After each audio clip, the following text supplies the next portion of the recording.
Welcome to my YouTube channel. ഇന്ന് നമ്മൾ കാണാൻ പോകുന്നത് ഒരു വിൻഡ് മില്ലാണ്.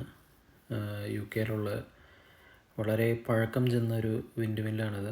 1805 നിർമ്മിച്ച ഒരു വിൻഡ് മില്ല്.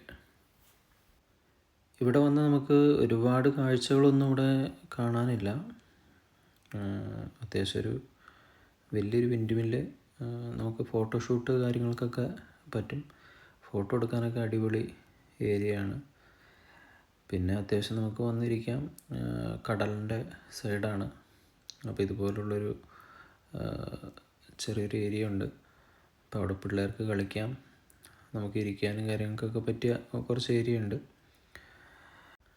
ഈ വിൻഡ് മില്ല് സ്ഥിതി ചെയ്യുന്നത് ബ്ലാക്ക് പൂള് ലിതം സെൻറ്റ് ആൻസ് എന്ന് പറഞ്ഞ സ്ഥലത്താണ്. അപ്പോൾ ആ ബോർഡിൽ ഇതിൻ്റെ പോസ്റ്റ് കോഡെല്ലാം കൊടുത്തിട്ടുണ്ട്. അപ്പോൾ ആവശ്യമുള്ളവർക്ക് ആ പോസ്റ്റ് കോഡ് നോക്കിയിട്ട് ഇങ്ങോട്ടേക്ക് എത്താം. ഇവിടുന്ന് നേരെ അങ്ങോട്ട് നടന്നു കഴിഞ്ഞിട്ടുണ്ടെങ്കിൽ അറ്റത്താണ് വിൻഡ് മില്ല് കാണുന്നത്. പിന്നെ റൈറ്റ് സൈഡ് ഇതുപോലെ കടലാണ്. ഇപ്പോൾ കടലിലെ വെള്ളമൊക്കെ കുറച്ച് ഇറങ്ങി കിടക്കുകയാണ്.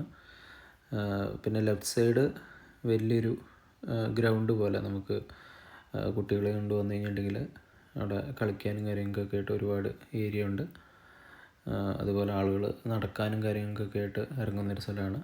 അപ്പോൾ ഇവിടെ നിന്ന് നേരെ അങ്ങോട്ട് നടന്നു കഴിഞ്ഞിട്ടുണ്ടെങ്കിൽ ഈ കാണുന്നത് വലിയൊരു ലൈഫ് ബോട്ട് കാര്യങ്ങൾ എല്ലാം സ്റ്റോർ ചെയ്ത് വെച്ചിരിക്കുന്ന ഒരു ഏരിയ ആണ്.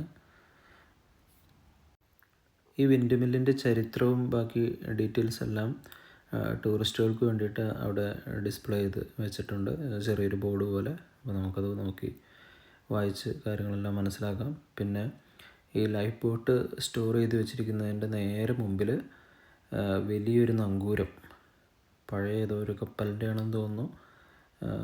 ഈ വീഡിയോയിൽ കാണുന്നതിനേക്കാൾ നല്ല വലിപ്പമുള്ളൊരു നങ്കൂരമാണ്. അത് നമുക്ക് കാണാൻ വേണ്ടിയിട്ട് അവിടെ അവർ ഡിസ്പ്ലേ ചെയ്ത് വെച്ചിട്ടുണ്ട്.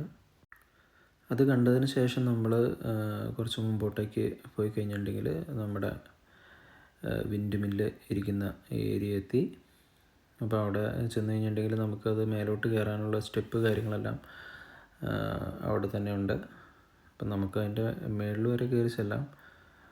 അതിൻ്റെ അകത്തേക്ക് കയറാനായിട്ടുള്ള ഡോറ് കാര്യങ്ങളെല്ലാം അവർ ലോക്ക് ചെയ്ത് വെച്ചിരിക്കുകയാണ്. ഇനി എപ്പോഴെങ്കിലും അകത്തേക്ക് കയറാനായിട്ടുള്ളൊരു പെർമിഷൻ ഇവിടെ കിട്ടാറുണ്ടോ എന്നുള്ളതിനെ പറ്റി അറിയില്ല. ഇനി ഇവിടുന്ന് നമ്മൾ താഴേക്ക് ഇറങ്ങിയിട്ട് മുമ്പോട്ടേക്ക് അങ്ങ് നടന്നു കഴിഞ്ഞിട്ടുണ്ടെങ്കിൽ നമുക്ക് കറക്റ്റ് ആദ്യം പറഞ്ഞ പോലെ ഫോട്ടോഷൂട്ടിനൊക്കെ പറ്റിയ ഒരു സ്പോട്ടാണ്. നമുക്ക് ഫോട്ടോയൊക്കെ ഇവിടെ വന്നിട്ട് എടുത്തു കഴിഞ്ഞിട്ടുണ്ടെങ്കിൽ അടിപൊളി ഫോട്ടോ കിട്ടും. അപ്പോൾ അതിന് വേണ്ടിയിട്ടൊക്കെ ആയിട്ട് മെയിനായിട്ട് വരിക. അല്ലാതെ ഒരുപാട് കാഴ്ചകൾ നമുക്കിവിടെ കാണാനില്ല. ഇങ്ങനെ പഴയ ചരിത്രം കാര്യങ്ങൾ എല്ലാം ഇഷ്ടപ്പെടുന്ന അല്ലെങ്കിൽ ഫോട്ടോഷൂട്ട് കാര്യങ്ങൾക്കൊക്കെ പറ്റിയ രീതിക്ക് വേണ്ടിയിട്ട് നമ്മൾ ഇവിടെ വരിക. പൊതുവെ ഇവിടെ കുറച്ച് കാറ്റ് കൂടുതലുള്ള ഏരിയ ആയതുകൊണ്ട് വരുന്നവർ സൺഗ്ലാസ്സൊക്കെ എടുത്തിട്ട് വരിക. അല്ലെങ്കിൽ ഇവിടെയൊക്കെ നിൽക്കുമ്പോൾ നമുക്ക് കുറച്ച് ബുദ്ധിമുട്ട് കാര്യങ്ങളൊക്കെ ആയിരിക്കും. അപ്പോൾ ഇത്രയൊക്കെയാണ് ഇവിടുത്തെ കാഴ്ചകൾ. അപ്പോൾ അടുത്ത വീഡിയോയിൽ നമുക്ക് കാണാം.